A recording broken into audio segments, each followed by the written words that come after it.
राष्ट्रीय आय एवं योग्यता आधारित परीक्षा की तैयारी कर रहे सभी बच्चों का इस वीडियो में बहुत बहुत स्वागत है।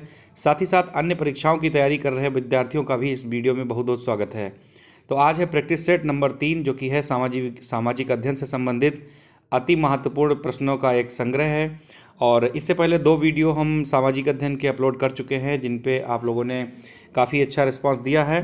तो आइए शुरू करते हैं आज का वीडियो। आज का जो पहला क्वेश्चन है सिकंदर कहाँ का शासक था। पहला क्वेश्चन है सिकंदर कहाँ का शासक था। तो आप लोगों को 4 ऑप्शन हम बता रहे हैं। पहला ऑप्शन है मकदूनिया, दूसरा है बेबीलोन, तीसरा ऑप्शन है ईरान और चौथा ऑप्शन है चीन। तो सिकंदर कहाँ का शासक था, तो ये मकदूनिया का शासक था। ऑप्शन नंबर ए इसका बिल्कुल करेक्ट हो जाएगा। मकदूनिया जिसे वर्तमान समय में मेसिडोनिया के नाम से जानते हैं और ये यूरोप कॉन्टिनेंट में, यूरोप महाद्वीप में स्थित है।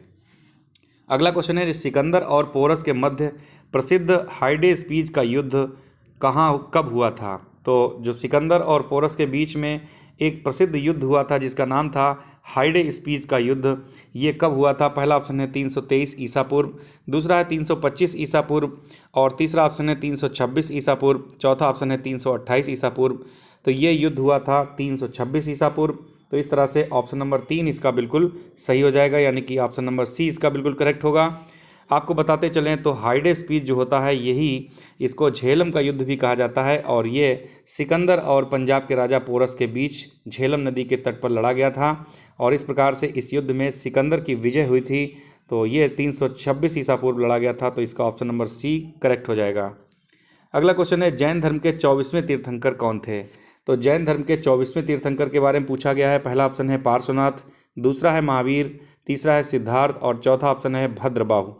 तो जैन धर्म के 24वें तीर्थंकर की बात की जा रही है तो इसका सही ऑप्शन हो जाएगा option number B, Mahavir Swami ji जो थे ये जैन धर्म के 24वें तीर्थंकर थे।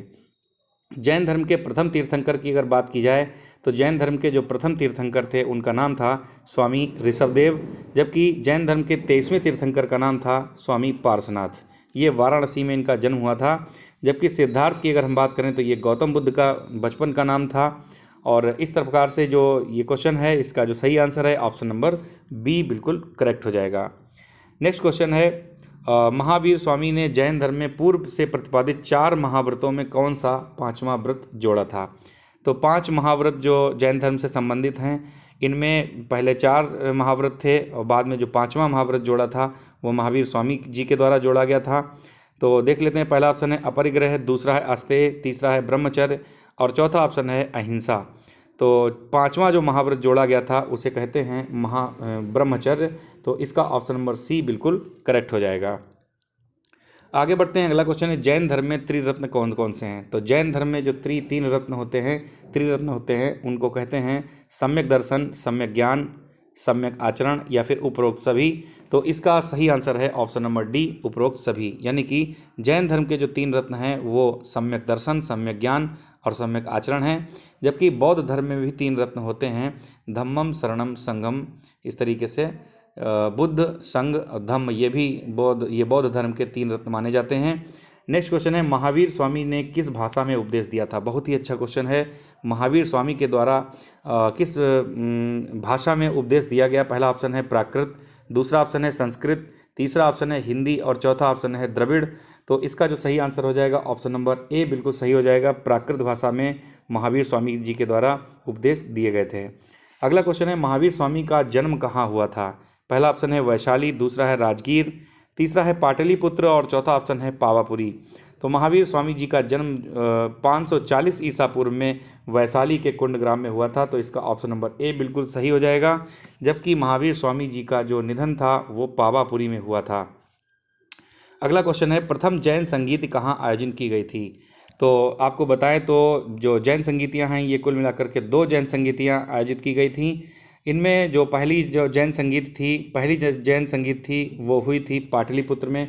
तो इस तरीके से ऑप्शन नंबर सी इसका करेक्ट हो जाएगा। जबकि दूसरी जो जैन संगीत थी ये वल्लभी गुजरात में आयोजित की गई थी। अगर हम बात करें जो पाटलिपुत्र में जो आयोजित की गई थी ये किसके समय में हुई थी, तो ये चंद्रगुप्त विक्रमादित्य यानी कि चंद्रगुप्त मौर्य के काल में पाटलिपुत्र में जैन संगीत आयोजित की गई थी और उस समय उसकी अध्यक्षता करने वाले जो थे उनका नाम था स्थूलभद्र। तो इस प्रकार से इस प्रश्न का जो सही आंसर है ऑप्शन नंबर सी करेक्ट है। नेक्स्ट क्वेश्चन है, निम्नलिखित में से कौन सा कथन सत्य है? सही कथन पूछा गया है। पहला ऑप्शन है, जैन धर्म के सप्तभंगी ज्ञान को स्याद्वाद कहा जाता है। ये बात बिल्कुल सही है। जैन धर्म का जो सप्तभंगी ज्ञान था उसको ही स्याद्वाद के रूप में जाना जाता है। दूसरा ऑप्शन है, महावीर स्वामी की मृत्यु पावापुरी में हुई, अभी हम आपको बता चुके हैं, तो ये भी कथन बिल्कुल सही है। तीसरा ऑप्शन है, जैन धर्म आत्मा को मान्यता प्रदान करता है, ये भी कथन बिल्कुल सही है। तो इस प्रकार से तीनों कथन सही हैं, अर्थात ऑप्शन नंबर डी सही हो जाएगा, उपरोक्त सभी। अगला क्वेश्चन है, महात्मा बुद्ध ने अपना पहला उपदेश कहाँ दिया? बहुत ही इंपॉर्टेंट महत्वपूर्ण प्रश्न ये है। महात्मा बुद्ध जी के द्वारा अपना पहला उपदेश कहाँ दिया गया था? पहला ऑप्शन है पाटलिपुत्र में, दूसरा है श्रावस्ती में, तीसरा ऑप्शन है सारनाथ में और चौथा ऑप्शन है बोध गया में। तो इसका जो सही आंसर हो जाएगा ऑप्शन नंबर सी करेक्ट हो जाएगा। महात्मा बुद्ध ने जो पहला उपदेश दिया था वो सारनाथ में दिया था। सारनाथ ये वाराणसी से, बनारस से थोड़ी दूर पर स्थित है, तो यहीं पर पहला उपदेश दिया था। जबकि बोध गया में इनको ज्ञान प्राप्त हुआ था, ये भी आप लोग याद रखेंगे, बोध गया में इनको ज्ञान प्राप्त हुआ था। तो इस प्रकार से इस प्रश्न का सही उत्तर है ऑप्शन नंबर सी। अगला क्वेश्चन है, महात्मा बुद्ध ने उपदेश देने हेतु किस भाषा का प्रयोग किया था? यहाँ पर महात्मा बुद्ध के बारे में बात की जा रही, इन्होंने उपदेश देने हेतु कौन सी भाषा का प्रयोग किया था?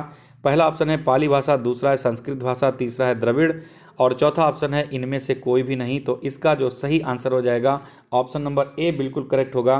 पाली भाषा में महात्मा बुद्ध के द्वारा उपदेश दिए गए थे, जबकि जैन धर्म के जो महावीर स्वामी जी थे इनके द्वारा प्राकृत भाषा में उपदेश दिए गए थे। अगला क्वेश्चन है, बौद्ध धर्म के 3 रत्न कौन से हैं? अभी हम लोगों ने जैन धर्म के त्रिरत्न की बात की थी, जिनमें हम लोगों ने देखा था कि सम्यक दर्शन, सम्यक ज्ञान, सम्यक आचरण की बात की गई थी। और यहाँ पर प्रश्न है, बौद्ध धर्म के त्रिरत्न कौन कौन से हैं?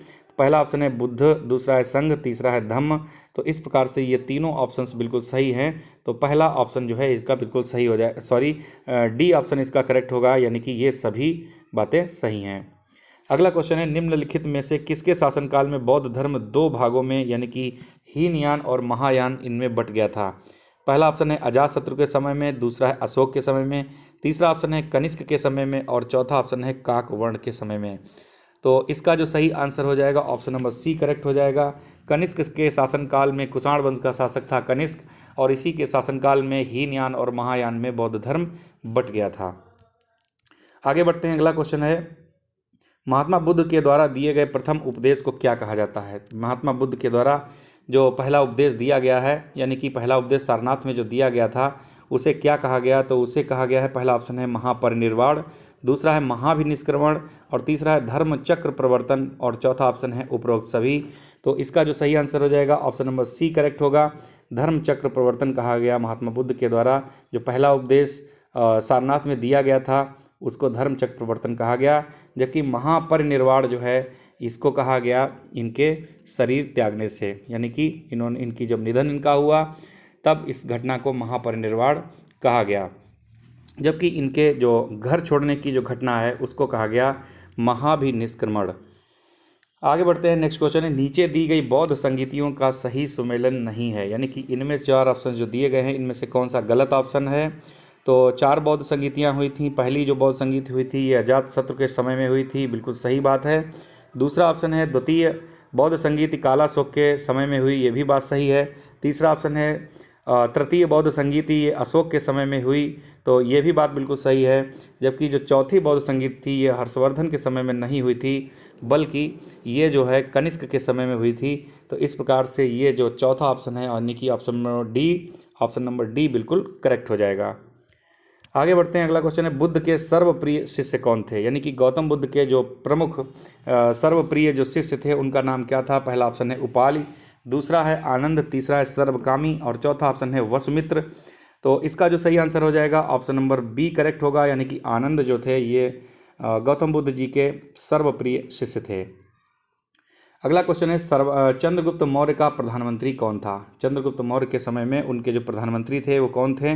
पहला ऑप्शन है विष्णुगुप्त, दूसरा है मेगस्थनीज, तीसरा ऑप्शन है तुसास्य और चौथा ऑप्शन है उपगुप्त। तो चंद्रगुप्त मौर्य के समय में उनका जो प्रधानमंत्री थे वे थे विष्णुगुप्त। पहला ऑप्शन बिल्कुल सही हो जाएगा इसका। और विष्णुगुप्त का ही नाम था कौटिल्य और इन्हीं का नाम था चाणक्य। आगे बढ़ते हैं, अगला क्वेश्चन है, चंद्रगुप्त मौर्य ने अपना अंतिम समय कहाँ बिताया था? अंतिम समय पूछा जा रहा है कहाँ बिताया था, तो पहला ऑप्शन है पाटलिपुत्र, दूसरा है श्रवण बेलगोला और तीसरा ऑप्शन है तक्षशिला, चौथा ऑप्शन है उज्जैन। तो इसका जो सही आंसर हो जाएगा ऑप्शन नंबर बी सही होगा। श्रवण बेलगोला जो कि कर्नाटक में स्थित है, यहीं पर चंद्रगुप्त मौर्य के द्वारा उनका अंतिम समय व्यतीत किया गया था। तो इस प्रकार से इसका ऑप्शन नंबर बी करेक्ट हो जाएगा। अगला क्वेश्चन है मेगस्थनीज किसका राजदूत था? मेगस्थनीज वही मेगस्थनीज जिसकी प्रसिद्ध पुस्तक इंडिका है, उसका जो राजदूत था, किसका राजदूत था? पहला ऑप्शन है सिकंदर, दूसरा है घनानंद, तीसरा ऑप्शन है सेल्यूकस और चौथा ऑप्शन है डायमेकस। तो इस प्रश्न का जो सही आंसर हो जाएगा ऑप्शन नंबर सी करेक्ट होगा। मेगस्थनीज जो था वो सेल्यूकस निकेटर यानी कि सेल्यूकस का राजदूत था। और मेगस्थनीज की बात की जाए तो ये यूनानी राजदूत था जो कि चंद्रगुप्त मौर्य के समय में उसके दरबार में आया हुआ था। तो इस तरीके से इस प्रश्न का जो ऑप्शन है वो सी सही होगा, सेल्यूकस। अगला क्वेश्चन है चंद्रगुप्त मौर्य ने अपने अंतिम दिनों में किस धर्म का अनुयायी बन गया? यानी कि चंद्रगुप्त मौर्य अपने अंतिम दिनों में किस धर्म से संबंधित किस धर्म का अनुयायी बन गया था? पहला ऑप्शन है वैष्णव, दूसरा है शैव, तीसरा है बौद्ध धर्म और चौथा है जैन धर्म।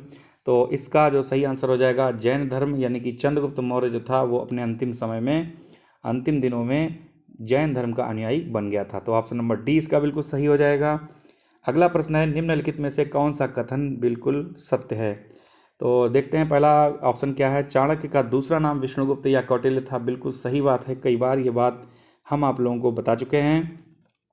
दूसरा ऑप्शन है चंद्रगुप्त ने नंद शासक घनानंद को हराकर मौर्य साम्राज्य की स्थापना की थी, ये भी बात बिल्कुल सही है। चंद्रगुप्त मौर्य ने नंद जो शासक था घनानंद, इसको हरा करके मौर्य साम्राज्य की स्थापना की थी। तीसरा ऑप्शन है चंद्रगुप्त ने सुदर्शन झील सौराष्ट्र में का निर्माण कराया था, तो ये भी ऑप्शन बिल्कुल सही है। तो इस तरीके से अगर बात की जाए तो इसका जो सही आंसर हो जाएगा ऑप्शन नंबर डी, उपरोक्त सभी कथन बिल्कुल सत्य हैं।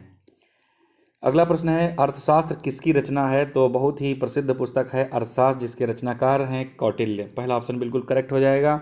जबकि मेगस्थनीज की बात की जाए तो इन्होंने इंडिका नामक पुस्तक लिखी हुई है, इंडिका। और प्लिनी की बात की जाए तो इन्होंने नेचुरल हिस्ट्री नामक पुस्तक लिखी है। विशाखदत्त की बात की जाए तो इन्होंने मुद्रा राक्षस नामक पुस्तक को लिखा हुआ है।